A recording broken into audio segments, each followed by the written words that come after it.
Hello friends, நான் அஸ்வின் பாபு. இன்னைக்கான வீடியோவில் என்ன பார்க்க போகிறோன்னா, வேர்ல்டே அன்சர்டனாக போயிட்டு இருக்கு. நம்ம எல்லாருக்கும் தெரியும். ஃபார் எக்ஸாம்பிள், யூஎஸ் இஸ்ரேல் ரெண்டு பேரும் சேர்ந்து ஈரானை தாக்கிட்டு இருக்காங்க. அதே சமயத்தில் பாகிஸ்தான் ஆப்கானிஸ்தான் போர் போய்கிட்டு இருக்கு. யூஎஸும் இஸ்ரேலும் சேர்ந்து இந்த ப்ராப்ளம் மட்டும் தான் பண்ணுறாங்கன்னு பார்த்தீங்கன்னா கிடையாது. கியூபா கிட்டையும் ப்ராப்ளம் பண்ணிக்கிட்டு இருக்காங்க. கொஞ்ச நாள் முன்னாடி தான் வெனின்சூலாவில் பிரசிடெண்ட்டை தூக்குனாங்க. அதுக்கு முன்னாடி கிரீன்லாண்ட் எனக்கு வேணும்னு சொல்லிக்கிட்டு இருந்தாங்க. இந்த மாதிரி பல பிரச்சனைகள் வேர்ல்டு ஃபுல்லாக போய்கிட்டு இருக்கும்போது இந்தியா கிட்ட ஏன் பிரச்சனை பண்ண மாட்டாங்க, இந்தியா கிட்ட ஏன் பண்ண மாட்டாங்க? நம்ம எல்லாரும் பாருங்களேன், வேர்ல்ட் கப் பார்த்துட்டு ஹாப்பியாக இருந்த நாள் இப்போலாம். ஓகேங்களா? நம்ம ஏன் இந்த போர் சூழல்ல ஆளாகலை அப்படின்னு பார்த்தீங்கன்னா, நம்ம எல்லாருக்கும் தெரிஞ்ச மாதிரி இந்தியா கிட்ட நியூக்ளியர் வெப்பன் இருக்குது. இதெல்லாம் ஒரு பக்கம் இருந்தாலும் இதுக்கான விதை போட்டது யார், எப்போ போட்டாங்க, நம்ம பண்ண ஆப்ரேஷன் தான் அதுக்கு ஒரு காரணம். ஒரு மிக முக்கியமான ஃபஸ்ட்டு பண்ண ஒரு ஆப்ரேஷன், அதுக்கு பேர் தான் ஸ்மைலிங் புத்தா. ஸ்மைலிங் புத்தா பற்றி சில பேருக்கு தெரிஞ்சிருக்கும், தெரியாதவங்களுக்கு இந்த வீடியோ புதுசாக இருக்கும். இந்த வீடியோவில் ஸ்மைலிங் புத்தா எப்படி நடந்தது, ஏன் நடந்ததுன்னு டீட்டெயிலான வீடியோ இந்த வீடியோவில் நான் கிளியராக எக்ஸ்பிளைன் பண்ணுறேன். பட் அதுக்கு முன்னாடி இந்த மாதிரியான ரெகுலர் வீடியோஸ் நீங்கள் பார்க்கணும் அப்படின்னா சப்ஸ்கிரைப் பண்ணிட்டு சப்போர்ட் பண்ணுங்கள். டெய்லி ஒரு வீடியோ போஸ்ட் பண்ணுவேன். இன்றைக்கி டேரெக்டாக வீடியோக்குள்ளே போயிடலாம். ஃபஸ்ட்டு திங், ஸ்மைலிங் புத்தான்றது ஒரு ஆப்ரேஷன்.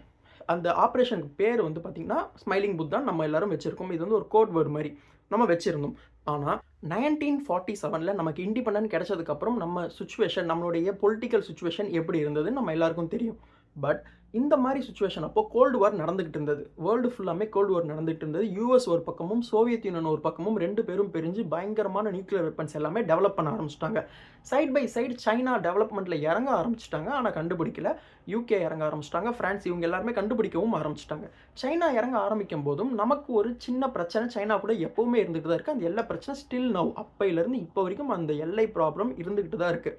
ஓகேங்களா?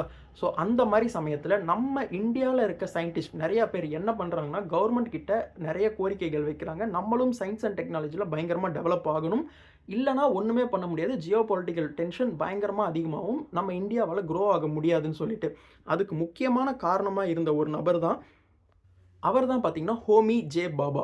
இவர் தான் வந்து பார்த்தீங்கன்னா ஒரு சயின்ஸ் அண்ட் டெக்னாலஜியில் இந்தியாவும் ஒரு மிகப்பெரிய ஒரு பொசிஷனுக்கு வரணும்னு சொல்லிட்டு கவர்மெண்ட்டுக்கிட்ட கீப் ஆன் வந்து அவங்களுடைய தாட்ஸை கொண்டு போகிறதா இருந்தாலும் சரி, அவங்களோட பிளான்ஸை கொண்டு போகிறதா இருந்தாலும் சரி, கீப் ஆன் கவர்மெண்ட்டை வந்து இது பண்ணிக்கிட்டே இருந்தாங்க, தன்னுடைய கோரிக்கையை முன் வச்சுக்கிட்டே இருந்தாங்க. அந்த டைமில் வந்து பார்த்திங்கன்னா நிறைய அப்ரூவல்ஸ் கிடைக்கல. என்ன ப்ராப்ளம்னு பார்த்திங்கன்னா, ஃபினான்ஷியலாக நமக்கு நிறைய சப்போர்ட் வேணும். நியூக்ளியர் டெஸ்ட் பண்ணணுன்னா சாதாரணமாக கிடையாது. பல டாலர்ஸ் ஆஃப் மணி வந்து நமக்கு ரொம்பவே வந்து ஸ்பெண்ட் பண்ணுற மாதிரி இருக்கும். அது மட்டும் இல்லாமல் பொலிட்டிக்கல் இஷ்யூ நிறையா வரும். ஓகேங்களா? ஃபார் எக்ஸாம்பிள், இது அப்ரூவல் வாங்கணும், இது பண்ணக்கூடாதுன்னு சொல்லுவாங்க, எங்கே பண்ணணும்னு சொல்லுவாங்க. பொலிட்டிக்கல்னாலே அதுதானே. ஒரு பார்ட்டி ஒன்று சொன்னாங்கன்னா அப்போசிட்டில் இருக்க ஒரு பார்ட்டி வந்து அதை அப்போஸ் பண்ணுறது தான் மிக முக்கிய வேலையாகவே இருக்கும்.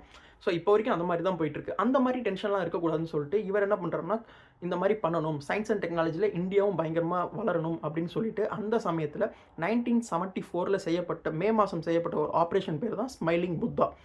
இந்த ஆப்ரேஷன் பண்ணிக்கிட்டு இருக்கிறதுக்கு முன்னாடி இது பண்ணுறதுக்கு முன்னாடி என்ன நடந்துச்சு அப்படின்னு பார்த்தீங்கன்னா, சைனாவும் வந்து பார்த்திங்கன்னா அவங்களுடைய நியூக்ளியர் வெப்பனை க்ரியேட் பண்ண ஆரம்பிச்சுட்டு அதில் சக்ஸஸும் ஆகிட்டாங்க. அவங்க எப்போ இதில் சக்ஸஸ் ஆகுறாங்க அப்படின்னு பார்த்தீங்கன்னா, 1964 வந்து பார்த்திங்கன்னா அவங்களுடைய நியூக்ளியர் வெப்பன் டெஸ்ட்டை அவங்க சக்ஸஸ்ஃபுல்லாக பண்ணி அவங்களும் ஒரு நியூக்ளியர் கண்ட்ரியாக வர ஆரம்பிச்சிட்டாங்க. அந்த டைமில் நியூக்ளியர் கண்ட்ரி தான் வந்து பார்த்திங்கன்னா ஒரு சுப்ரீமசி. நீ எந்த பொசிஷன், நீ யார், ஒரு இந்தியானா இதுதான், யூஎஸ்னா இதுதான், ஒரு கண்ட்ரி வந்து பார்த்திங்கன்னா ஒரு சூப்பர் பவர் அப்படின்றத காட்டுறதுக்கு நியூக்ளியர் வெப்பன் மிக முக்கிய ஒரு காரணமாக இருக்குது அந்த காலத்தில். பட் ஆனால் இப்போவும் அதுதான் காரணம். நார்த் கொரியா அமெரிக்காவை ட்ரிகர் பண்ணாலும் ஏன் நார்த் கொரியா கிட்ட அமெரிக்கா போய் போர் பண்ண முடியல அப்படின்னு பார்த்தீங்கன்னா, நார்த் கொரியா கிட்ட நியூக்ளியர் வெப்பன் இருக்குது. ஈரானை வந்தவன் போனவங்களாம் அடிச்சுக்கிட்டு இருக்கான் அப்படின்னா அது காரணம் என்னென்னா, நியூக்ளியர் வெப்பன் அவங்கக்கிட்ட கிடையாது. ஸோ இந்தியாவும் இந்த நிலைமைக்கு ஆளாகிடக்கூடாது. சைனா கிட்ட ஆல்ரெடி நமக்கு பிரச்சனை இருக்குது. என்ன பிரச்சனை இருக்குதுன்னு பார்த்தீங்கன்னா, 2 வருஷத்துக்கு 1964க்கு 2 வருஷம் முன்னாடி 1962 சைனோ இந்தியா வார் நடந்திருக்கு. சைனாக்கும் இந்தியாவுக்கும் வார் நடந்திருக்கு. அப்போ யோசிச்சு பாருங்கள், நமக்கு மிக மோசமான ஒரு வார் நடந்துட்டு இருந்த சுச்சுவேஷனில் 2 வருஷத்தில் நம்மளோட ஆப்பனண்ட் ஒரு நியூக்ளியர் வெப்பனோட இறங்கிட்டான் அப்படின்னா நமக்கு இந்தியாவுக்கு அப்போ மைண்ட் செட் எப்படி இருக்கும்? 2 வருஷத்துக்கு முன்னாடி அவன் நியூக்ளியர் வெப்பன் கண்டுபிடிச்சிருந்தானா அன்றைக்கி நம்ம மேலே ஹிரோஷிமா மாதிரி நம்ம மேலேயும் இந்தியா மேலேயும் ஒரு நியூக்ளியர் வெப்பன் செலுத்தப்படுறதுக்கு 100% வாய்ப்பு இருக்குது. சைனாவை பற்றி சொல்லவே தேவையில்லை. ஓகேங்களா? ஸோ அந்த மாதிரி சுச்சுவேஷன் இருக்கும்போது பொலிட்டிக்கல் ப்ரெஷர் அதிகமாகிட்டே இருக்குது, ஜியோ பொலிட்டிக்கல் டென்ஷன் அதிகமாகுது. அந்த டைமில் தான் இருந்த கவர்மெண்ட் இதுக்கு அப்ரூவல் கொடுக்குறாங்க. ஃபார் எக்ஸாம்பிள், அந்த டைமில் இருந்த கவர்மெண்ட் பிரைம் மினிஸ்டர் வந்து பார்த்திங்கன்னா இந்திரா காந்தி மேடம் அவங்க தான் இருந்திருக்காங்க. அவங்க வந்து பார்த்திங்கன்னா இதுக்கு அப்ரூவல் கொடுக்குறாங்க. அதுக்கு ஸ்டார்ட் பண்ணி எல்லா வேலையும் போய்கிட்டு இருக்கு. அப்போ நடந்த ராஜஸ்தானில் போக்ரான் அப்படின்ற இடத்துல நடந்த ஒரு டெஸ்ட் தான் வந்து பார்த்திங்கன்னா, அந்த ஆப்ரேஷன் பேர் தான் ஸ்மைலிங் புத்தா.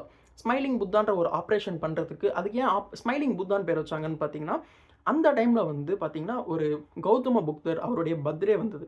அது வந்து பார்த்திங்கன்னா, என்னமா கொண்டாடுவாங்க, புத்த பூர்ணிமாவா இந்தியா ஃபுல்லாக கொண்டாடுவாங்கன்றது ஒரு காமனான விஷயம். நார்த்தில் அது ரொம்பவே ஃபேமஸ். ஓகேங்களா? அதனால் அதுக்கு ஸ்மைலிங் புத்தான்ற பேரும் வரப்பட்டது. ஸோ ஓகே, இதெல்லாம் ஓகே. இது கண்டுபிடிச்சதுக்கு காரணம் 18 மே 1974 தான் இது நடந்தது. அதுக்கப்புறம் வேர்ல்டு ஃபுல்லாமே வெஸ்ட் கண்ட்ரீஸ் இந்த ஆப்ரேஷன் லீட் பை வந்து யாருன்னு பார்த்தீங்கன்னா, ராஜா ரமணன். அவர் தான் வந்து இந்த ஆப்ரேஷனை லீட் பண்ணது. வெஸ்டர்ன் கண்ட்ரீஸ் நான் சொன்ன மாதிரி இந்த வெஸ்டர்ன் கண்ட்ரீஸ் எல்லாமே இந்தியாவை கிரிட்டிசைஸ் பண்ண ஆரம்பித்தாங்க. நிறைய டேக்ஸ் அண்ட் இதெல்லாம் பண்ண ஆரம்பித்தாங்க. டேரிஃப்ஸ் இப்போ போட்ட மாதிரி அப்போவும் நிறைய ரெஸ்ட்ரிக்ஷன்ஸ்லாம் வந்துச்சு. டெக்னாலஜி ஷேர் பண்ணணும், நீங்கள் என்னென்ன டெக்னாலஜி பண்ணீங்க, இந்த மாதிரியான ப்ராப்ளம்ஸ் எல்லாமே வர ஆரம்பித்தது.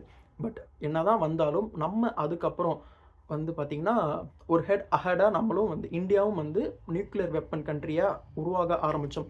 இதுதான் நம்மளுடைய இந்தியா ஃபஸ்ட்டு போட்ட விதை. இதனால தான் அன்றைக்கி எடுத்த ஒரு டிசிஷனால தான் இப்போ வரைக்கும் நம்ம பீஸ்ஃபுல்லாக உலகமே ப்ராப்ளமாக போய்கிட்டு இருந்தாலும், நம்ம இந்த எலெக்ஷன்ஸு அப்புறம் வந்து வேர்ல்டு கப்பை பார்த்துக்கிட்டு ஹாப்பியாக இருக்கிறதுக்கு காரணம் அன்றைக்கி போட்ட ஒரு ஸ்டார்டிங் பண்ண அந்த ஒரு விதை தான் காரணம். எல்லோரும் தெரிஞ்சுக்கோங்க. ஓகே, அந்த ஒரு ஸ்மைலிங் புத்தாவில் நடந்த யூஸ் பண்ண அந்த ஒரு வார்ஹெட்னா ஒன்றும் கிடையாது, அதுதான் பாம். அதை கொண்டு போயிட்டு செலுத்துகிற வேறு ஒரு மிசைல் தான் வந்து பார்த்திங்கன்னா பெலஸ்டிக் மிசைல்னு சொல்லுவோம். அந்த வார்ஹெட் அப்போ நம்மக்கிட்ட ஒன்று தான் இருந்துச்சு. பட் இப்போது கரண்ட்டாக இன்றைக்கி இந்த வீடியோ பார்த்துட்டு இருக்க சமயத்தில் நம்மக்கிட்ட வந்து பார்த்திங்கன்னா 180 வார்ஹெட்ஸ் நம்மக்கிட்ட இருக்குது. நம்மளால் வந்து 180 இடத்துல நம்மளால் நியூக்ளியர் அட்டாக் பண்ண முடியும். ஆனால் அப்படி பண்ணாலுமே நம்ம ஃபஸ்ட்டு எந்த ஒரு அட்டாக்கும் பண்ண மாட்டோம். ஏன்னா நம்ம யூஸ் பண்ணுற பாலிசி வந்து பார்த்திங்கன்னா நோ ஃபஸ்ட் யூஸ்ன்ற பாலிசியை தான் நம்ம ஹேண்டில் பண்ணிக்கிட்டு இருக்கோம். ஏன்னா எந்த ஒரு கண்ட்ரி நம்ம மேலே ஒரு நியூக்ளியர் வெப்பனை ஸ்டார்ட் பண்ணிட்டாங்க அப்படின்னா அதுக்கு அடுத்து தான் நம்ம செகண்டாக அட்டாக் பண்ண ஆரம்பிப்போம். டைரெக்டாக நம்ம எந்த ஒரு கண்ட்ரியும் அட்டாக் பண்ண மாட்டோம் நியூக்ளியர் வெப்பனை யூஸ் பண்ணி.